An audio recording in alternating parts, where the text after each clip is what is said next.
یہ جاننا چاہوں گی کہ محمد صلی اللہ علیہ وسلم کے زمانے میں صحابیات افطار اور سحر کیسے کرتی تھی اور صحابیات کیا کرتی تھی؟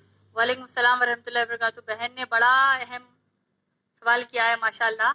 وہ یہ کہ اکثر ہم دیکھتے ہیں رمضان میں عورتیں سحری افطار میں پکوانوں میں زیادہ سے زیادہ اپنا ٹائم بتاتی ہیں، اور اس کے اوپر ان کا ایک ماشاءاللہ ایک جملہ بھی ہوتا ہے. بہن انشاءاللہ پہلے سن لیجیے آپ لوگ. ایک عام جملہ بھی ہوتا ہے کہ بھائی یہ بھی تو عبادت ہے. اور بہن نے کہا کہ اب وہ جاننا چاہتی ہیں کہ کیا یہ واقع درست بات ہے یا نہیں، درست حرکتیں ہیں یا نہیں، اور ہماری صحابیات، ہماری امہات المومنین محمد صلی اللہ علیہ وسلم کی بیویاں اور ہماری صحابیات کیسے روزے اپنے یعنی کیسے رمضان کو بتاتی تھیں. یہی آپ کا سوال ہے. تو دیکھیے بہن، قرآن میں احادیث میں ہم کو ایک بھی ایسا واقعہ خاص طور پر نہیں ملتا کہ صحابیات افطار کی دعوتیں رکھتی تھی. ہماری امہات المومنین صحابیات دن بھر یعنی سحری کے لیے جب چولہے میں جائیں اور پھر ماشاءاللہ وہاں سے فارغ ہو جائیں تو پھر افطار کے لیے دوپہر سے ٹھہر کر پکوانا کریں. تو یہ عبادت نہیں کہلائے گی بہن، کیونکہ یہ آپ کے کام جو ہے آپ یہ سحری اور افطاری میں اتنا بڑھ چڑھ کر جو ٹائم نکال رہی ہیں، یہ آپ قرآن کے علم سے اور دور ہو رہی ہیں. تو صحابہ صحابیت کے لیے افطار سحری کیا تھا؟ دیکھیے کھجور، پانی، چھوٹا موٹا اپنا کھانا، جس طرح ہم 3 وقت کھاتے ہیں تقریباً، اسی طرح سحری میں تھوڑا کھا لیا، پوری افطاری کے ٹائم 1-2 کھجور کھا لیے. اسی طریقے سے ہمارے صحابہ صحابیات رہتے تھے، کیونکہ ان کا فوکس یہ تھا، ان کا اصل مقصد یہ تھا کہ لوگوں کو قرآن کتنی بتانا ہے. لوگوں کو ہر اعتبار سے اللہ کے نبی صلی اللہ علیہ وسلم نے کہا بلغوا انی ولو آیا، اگر تم کو میرے بارے میں ایک بات بھی معلوم ہو جائے تو دوسروں کو بتاؤ جس کو وہ بات معلوم نہیں ہے. اس کی مثال دیتی ہوں. مجھے معلوم ہے لا الہ الا اللہ محمد رسول اللہ، تو میں آپ کو آ کر نہیں کہوں گی دیکھیے بہن لا الہ الا اللہ محمد رسول اللہ، کیونکہ آپ کہیں گی ماشاءاللہ میں تو مسلمان ہوں بہن، مجھے معلوم ہے کہ اللہ کے سوا کوئی معبود نہیں، محمد صلی اللہ علیہ وسلم اللہ کے رسول ہے. تو میں غیر مسلمانوں کو جا کر بولوں گی نہیں اللہ کے سوا کوئی معبود نہیں. اور رمضان میں تو اور بڑھ چڑھ کے ہم کو کرنا چاہیے. لیکن رمضان کا کون سا مہینہ ہو گیا؟ حلیم کا مہینہ ہو گیا.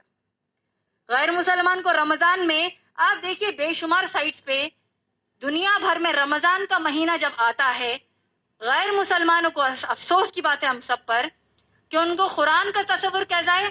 یہ مہینہ ہے جس میں قرآن نازل ہوئی. رمضان کی اہمیت دیکھیں، روزے دار کیسا روزہ رہتے ہیں، کیسے ان کے پکوان ہوتے ہیں. ہم عورتیں اور پکوانوں میں زیادہ بڑھ چڑھ کر پکوان کرتی ہیں. وہ رزق ہے اللہ کی طرف سے، لیکن اگر وہ رزق جو بڑھ چڑھ کر پکا رہی ہیں سب کے لیے دکھاوے کے لیے، دیکھیں میں نے اتنی بڑی افطار کی دعوت کی، ارے انہوں ہم کو بلائی نے افطار کی دعوت میں. ارے افطار کی دعوت گھر پہ نہیں کھڑے رکھیں گے تو کیسے ہوگا؟ کیا بولیں گے لوگ؟ پڑوسی کو بلانا ہی بلانا ہے، بہن کے سسرال بچی کے سسرال والوں کو کیسے نہیں بلائیں گے؟ اگر کسی کی 5 بیٹیاں ہیں، کسی کے 3 بیٹیاں ہیں، تینوں کے سسرال والے اگر دعوت میں کہ ایک سسرال والے بلا دیں گے، ارے ان کو بلانا تو بہت ضروری ہے. یہ ہمارے گھروں میں ماحول ہے یا نہیں بولیے؟ تو رمضان کو پکوان کا مہینہ مت بنائیے. پکوان تو ہم روز ہی کرتے ہیں. رمضان کی جو اصل اہمیت ہے اس قرآن کی نازل ہونے کی وجہ سے قرآن اہمیت ہے. تو بہن جیسا میں نے ابھی بتایا اپنی تقریر میں کہ خوب قرآن کو ماشاءاللہ آپ تلاوت کیجئے. تراویح دیکھیے، تراویح جیسی عبادت نوافل عبادت میں اللہ نے سب سے بہترین تراویح کو عبادت بنا دی نفیل. کیوں؟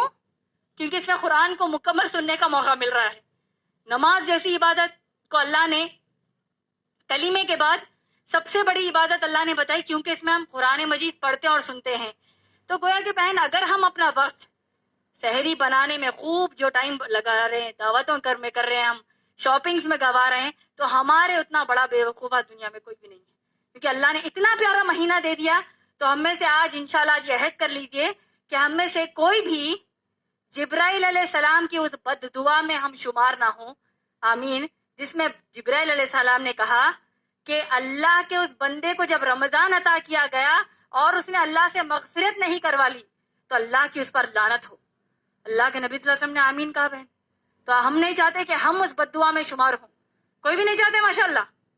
تو اسی لیے انشاءاللہ خوب اس قرآن سے جڑ جائیے انشاءاللہ، اور غیر مسلمان کو یہ میسج دیجئے، یہ پیغام دیجئے کہ رمضان کی اصل اہمیت روزے تو ہے، لیکن اصل اہمیت ہے اس قرآن کی عظمت کے ذریعے. امید ہے آپ کا جواب مکمل